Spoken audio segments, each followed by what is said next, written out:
Hi, we continue in Genesis 46 today and continue into Genesis 47 after the text has taken a pause to give us all the names of the sons and sons of Jacob and making the connection with the book of Exodus as we saw last time. So now, as you can see on the left side of the screen, we return to Jacob/Israel preparing for his journey to be reunited with his son Joseph. And as we get to this scene, we'll recognize the political and the personal are never more united and intertwined than they are here, as we'll see all the focus on father and brothers and the family story, at the same time that the question of what is the future home for the Israelites who are beginning to be formed as a people in these chapters. So you can see on the right side of the screen the passages in our unit that we've been going over. If you haven't watched the introductory video to this unit, I encourage you to do that, where I go over some of these issues and some of these things that these chapters accomplish. And as I was just noting, in connecting Genesis with Exodus, but also establishing some of the other issues that we looked at there. So I encourage you to do that. And as we look at what we're seeing here in our story, Israel sent Judah ahead. We're coming here from Beersheba to this land of Goshen. And if you look at Google Maps here, you can see where the land of Goshen is in relation to both the Nile Delta and in relation to the current city of Alexandria, which, if you're following my series on these passages, I've been noting that it's very likely that the Egyptian presence here is certainly not the Egypt of the Exodus story, but the Egypt of the Ptolemies after Alexander the Great, after the Persians, after the Babylonians in the 3rd and 2nd centuries BCE, at which point Alexandria would have been the capital, positioning Goshen at the farthest place in the habitable part of Egypt from there, that they could have be places to graze their cattle. And so that's just another element that suggests that this story is from that time period, because as you can see from this little table showing the various capitals of Egypt over the whole long course of empire, a number that have been farther down the river and would not necessarily be so far from Goshen as Alexandria is. That's not a certain element, but it's one of a number of other things we've looked at that suggest that that's the time period of our story here. So as we look at the words and elements of our scene, we can see that the key issue is the land of Egypt, the land of Canaan, the land of Goshen. And you see that in the green, the land of all the way through this, not only in our immediate scene here, which we're going to look at, but also as it continues through this long chapter, land, land, land. And that is the issue. Is God guiding people, as Joseph claims, to leave the land that was promised to Abraham and settle in the imperial territory of Egypt?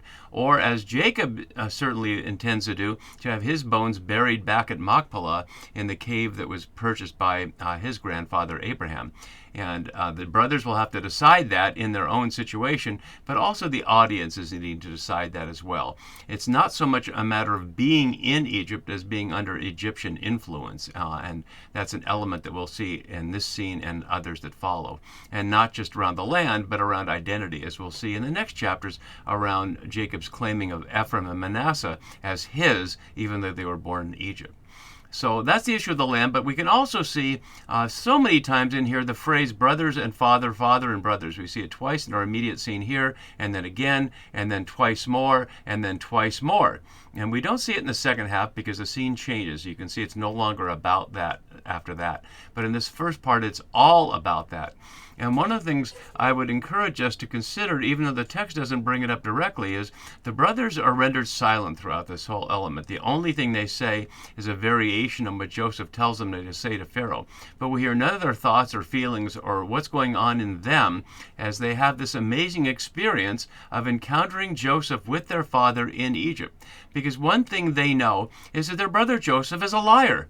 He's been lying to them throughout over the course of years, and they also know he's willing to use Egyptian power to deceive, as he did when he said they were spies, and when he put the silver back in their bags, and when he imprisoned them, and when he forced them to bring Benjamin. So they know he's a lying, manipulative tool of empire, and they also know the last time they'd been together, they didn't exactly have it so great.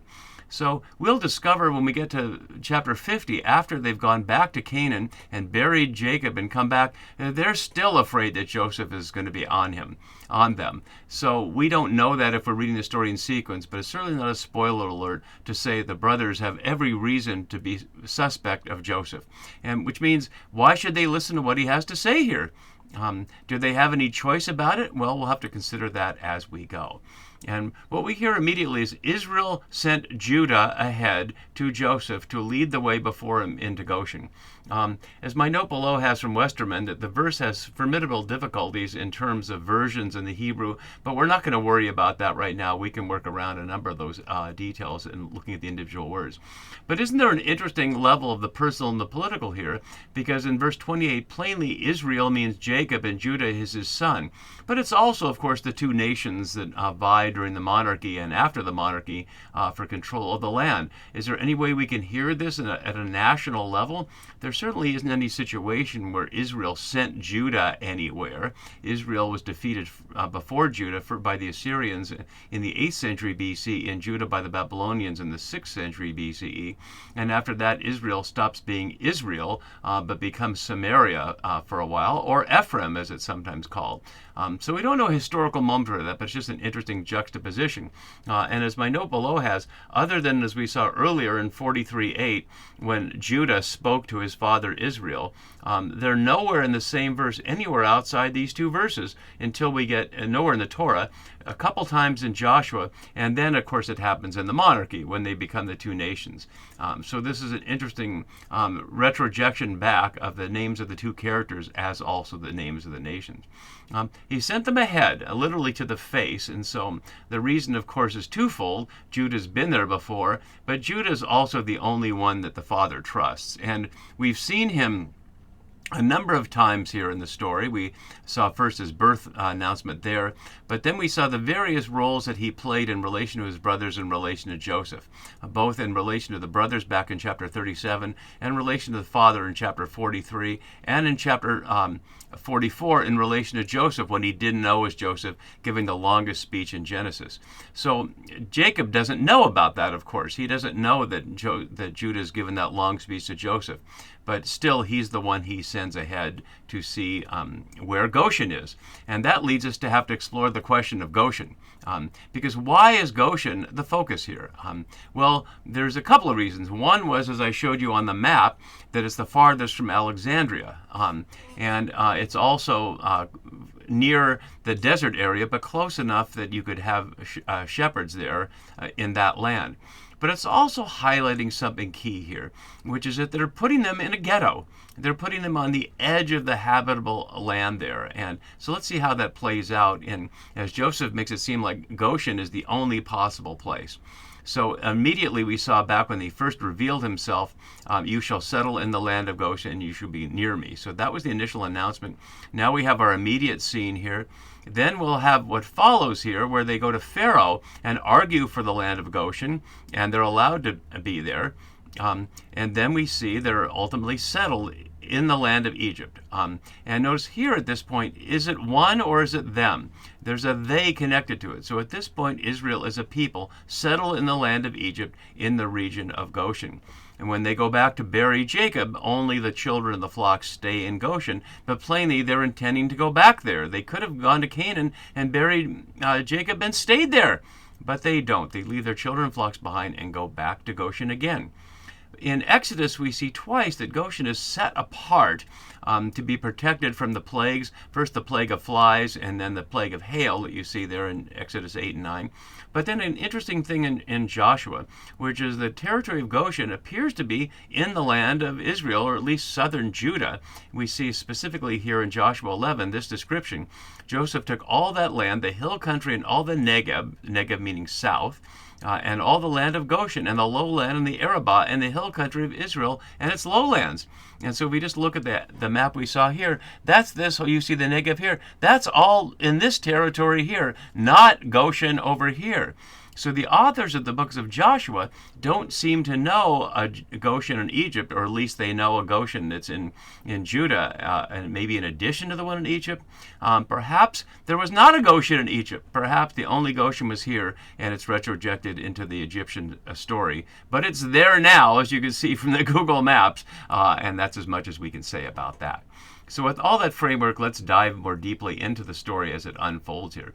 So Judah is sent ahead on the way, and they come to the land of Goshen. And I was noting, it's a big territory. This is not like an intersection somewhere or an obvious place. It's a large land. So the idea that they're going to know where to find each other, it's not like they can text each other or give each other a call or have someone else there who can point each other out. It's been a long time since Joseph and Jacob have seen each other. Would they even recognize each other after all these many years?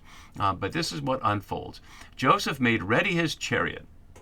And as my note has below, the perspective now shifts to Joseph as he goes out to meet his father, comparing to Isaac going out to meet Rebekah at the end of chapter 24. As Wenham notes, the description is brief and low-key, almost an anticlimax. Joseph appears more concerned about his brother's forthcoming interview with Pharaoh. And that's a point I'd really like to focus on. I think it's nice that Wenham made that, is that there is no just settling in. The moment they get back together, immediately there's concern about what to say to Pharaoh, and he tries to script this. So as we're seeing his perspective on getting ready for the reunion, he made ready his chariot, recalling previous getting ready his chariot. And the chariot there, a reminder, of course, of his Egyptian authority. It's not like Jacob and his family are coming in chariots. And then he went up to meet his father Israel in Goshen. Notice he's not concerned about his brothers. Of course, he's already spent time with his brothers. It's his father that he's concerned about. And it's as if they know exactly where to meet, and there's no problem, and here it is, although it certainly wouldn't have been quite that easy. He presented himself to him, or literally was seen by him. Notice the passive form of that there.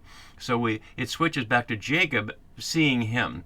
As my note below has, the reunion is quote-unquote miraculous in that it bespeaks God's constant but invisible presence and involvement in the story in that passive sense, if one reads it that way. As Wenham notes, its use here draws attention to the overwhelming impression on Jacob of the power, grandeur, and graciousness of Joseph in his own chariot attended by numerous servants. But as Turner notes, yet the dream aspect is not fulfilled. Jacob does not bow down before Joseph, at least not yet. And so he fell on his neck and wept on his neck a great while. And as we've seen before, weeping is not something that men in the Bible hesitate to do. In fact, if you look at all the weeping here, the only woman who weeps in the whole book of Genesis is Hagar. Otherwise, it's Abraham weeping for Sarah, and then it's Esau, Jacob, and Joseph. And it's been Joseph since chapter 42, although Jacob there. So it was Jacob in 37, Joseph in 42, Joseph in 43, Joseph and Benjamin in 45, now Joseph again. It'll be Joseph again, and then the brothers and Joseph one more time. So all this weeping, and the weeping fell on the neck, which is a standard idiom, and recalling Jacob and Esau weeping on each other's neck, as we see here on the right side of the screen. And then he fell on his neck and wept there a good while here, similar to what we might see in Ruth chapter 1. So now Israel says to Joseph, I can die now, having seen for myself that you are still alive. The word for now is a common idiom we see, pa'am here, otherwise for foot, but used as a time marker a couple other times in this story. And we realize that this is not hyperbole on Israel/Jacob's part. This is all he cares about. When the brothers came to him and said that Joseph is alive, he said, let's go right now. I want to see Joseph. And that's all he's interested in. He has already committed to go back to be buried in the homeland, and we'll hear that again. But he doesn't care about settling there. He's too old to worry about that. He just wants to see that his son Joseph is alive. And he has, literally seeing your face that you were still alive. And now it switches. And notice before there's any celebration there, even though they fall on each other's necks and weep, how about a nice meal? What's the big hurry? It's been all this time. But Joseph is getting down to business. He's had many years being an imperial administrator, and that's on his mind. So Joseph said to his brothers and to his father's household, notice not to his father as such, but to the father's house, Abiat-Ab, which is the whole unit here, the basic social unit, and we see how many times we see that throughout Genesis. And it's a common phrase for the basic social unit throughout the Hebrew Bible. So he said to his brothers and the entire household, I will go up and tell Pharaoh, and will say to him, my brothers and my father's household who were in the land of Canaan have come to me. And as my note below has, one must wonder, wouldn't Joseph have said something earlier? it certainly took some time after Joseph revealed himself for the brothers to go back to Canaan, for Jacob to organize everything and to come back. That would have given Joseph plenty of time to say, oh, by the way, I've invited my family to come here, and they'll be here soon. But it seems to come both as if it's news, but also not as a surprise to Pharaoh. So we don't ever hear Joseph say that he said anything in advance, but then Pharaoh's not surprised, suggesting that they were talking about it. And we realize we don't know what the daily relationship is between Joseph and Pharaoh. Is Pharaoh just delegated to Joseph and Joseph's just carrying on all by himself? Or do they talk daily? We don't know. So I'll go up to Pharaoh and I will say to him, and let me bring up here what's actually said and what's predicted. My brothers and my father's household who are in the land of Canaan have come to me.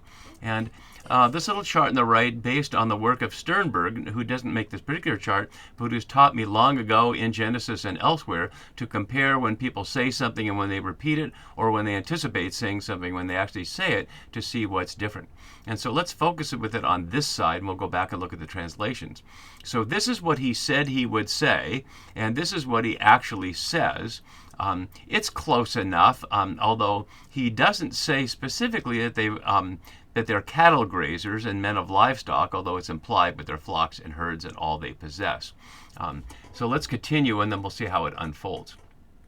The men are shepherds, but the Hebrew here is not shepherd. Both here and verse 34 and 47:3, there's not a single noun. Rather, there's the phrase roetzoon, which is grazing cattle or cattle grazers, and that's how I translate it here as cattle grazers, more precise than shepherds, although sheep herders, if you break down the word shepherd, is almost saying the exact same thing.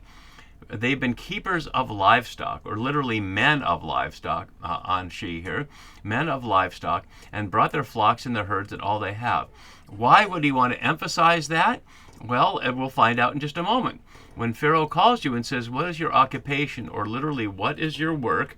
Scroll down so we can continue to see it. You shall say, your servants have been keepers of livestock, or literally men of livestock, repeating the same phrase, from our youth even till now, both we and our ancestors, literally our fathers. And here's the reason, in order that you may settle in the land of Goshen, because all shepherds, or keepers of livestock, are abhorrent to the Egyptians. And that's where we get something important here, using the phrase akitho avas, because all shepherds are abhorrent. And we realize it's the same phrase that we heard in 43:32, and only in those two places, for why the Egyptians wouldn't eat with Hebrews, because it's an abomination, as it was translated there. But it's the same word. And so we realize that to the Egyptians, this family of people are doubly marginalized. They're marginalized ethnically by being Hebrews or crossers.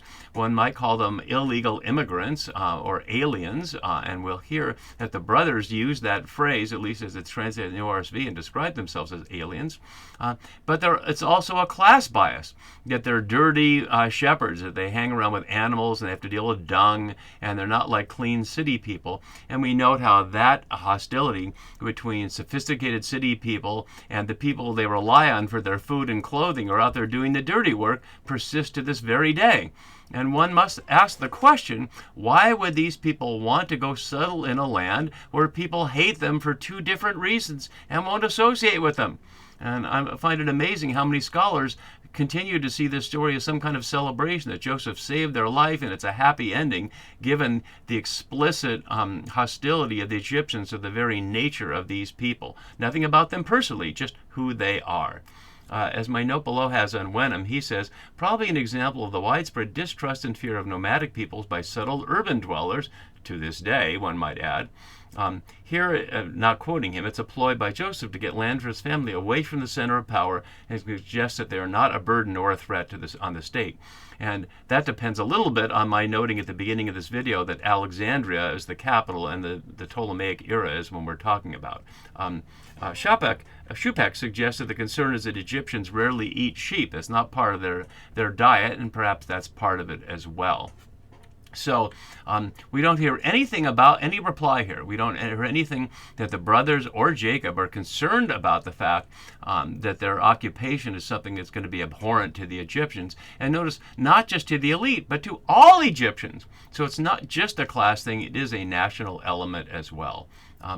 As my note below has from Westerman, one of those older elements of two audiences combined, 5 brothers before Pharaoh and Joseph before Pharaoh. And in my chapter note on this, which I won't show you, he suggests that once again, the Joseph story is being injected inside the Jacob story. But we don't have to do that kind of thing, as we've been seeing since we saw chapter 38 fitting so well between chapter 37 and 39, even though the topic was Judah and Tamar and not Joseph and his brothers, it fit in perfectly, so as it continues to do. So Joseph went and told Pharaoh, and the brothers and father, as far as we know, aren't part of this, so we hear this, but they don't. My father and my brothers, hearing it one more time, with their flocks and herds and all they possess, have come from the land of Canaan, are now in the land of Goshen. And we don't know where this present scene is taking place. If we can assume it's Alexandria, that's a long way from Goshen, and that's certainly not something you just jump up and do. But where would Joseph and Pharaoh be meeting? We don't know. Where is Joseph carrying out his daily ministrations? We don't know that either. The story certainly isn't going to mention Alexandria because that would be anachronistic, at least in the story world that we're facing here. So then, having said that, we continue with Joseph in the presence of Pharaoh. And he does this interesting things here. From among his brothers, he took 5 men, or literally cut off. Why 5? No reason is given, nor do we know who the 5 are. It's presumably a way to reduce the imposing nature of the huge family, an issue which the next Pharaoh will focus on in the beginning of Exodus, when they multiply all over the place, and then Pharaoh is afraid that in the case of war, they will side with their enemies, which is a fair guess for people you've enslaved, but that's for the book of Exodus. So he presented them to Pharaoh, recalling Judah's promise at 43:9 that would happen. So now, notice that they're all there now. We hadn't heard that they came. Joseph went and told Pharaoh, and now suddenly the brothers are all there. At least the 5 brothers are there. The others are hanging out back in Goshen, waiting to find out what happens. So Pharaoh said to his brothers, "What is your occupation or your work?" just as Joseph said he would. And they respond a little differently. Your servants, or your slaves literally, anticipating the literal slavery, but they're using it just politely now, are shepherds here, directly violating Joseph's command, but literally they're using the phrase that we saw earlier, cattle grazers, as our fathers were. But then they add this. And it's interesting that they add this. And Westerman notes they express their own perspective that reduces any possibility of a threat to a rise in power because of Joseph. But as Brueggemann adds, the brothers are not children of the empire. They are left to deal with the relation of the promise to Israel and to the royal power. And notice their phrase here does not mention Joseph or any sense that they expect any kind of special privileges. They could be any kind of petitioners in the middle of the famine showing up here for this. So they say to Pharaoh, "We have come to reside as aliens in the land," as Gur, exactly like Hagar was, Hagar, and as Abram and Sarai were back in chapter 12. So they notice they don't expect to be citizens, they expect to be aliens, as Lot was in Sodom, despite all his years there. And then they say this interesting thing. "There's no pasture for your servant's flock because the famine is severe in the land of Canaan." They did not need to say that, but they added that. Why would they add that? And it's almost certainly not true. If there was no pasture for their flocks, then why would they have brought what seemingly are healthy animals all the way from Canaan to Egypt? If they weren't healthy, what's the use of bringing them? If they were starving to death, why not just kill them there rather than have to drag them all along? And we've had no sense that there was concern for them there. The fact that there's no grain doesn't mean that there aren't wild grasses or other things that goats and sheep, who will eat almost anything after all, can eat, and even the cows can eat any kinds of wild grasses. So there's no sense that Canaan has been turned completely into a desert. It's just that agriculture in the form of grain has not been successful. So this seems to be a lie, or at least some kind of exaggeration to make their situation seem even worse than it really was. And given that, we don't ever hear a response for it, we ask you, let your servant settle in the land of Goshen. Settle, please. And that's where we ended for today before Pharaoh responds in this nice little chiastic chiastic shape here, where Jacob will say to Pharaoh, "My life has been hard and short." See you for that next time. Bye-bye.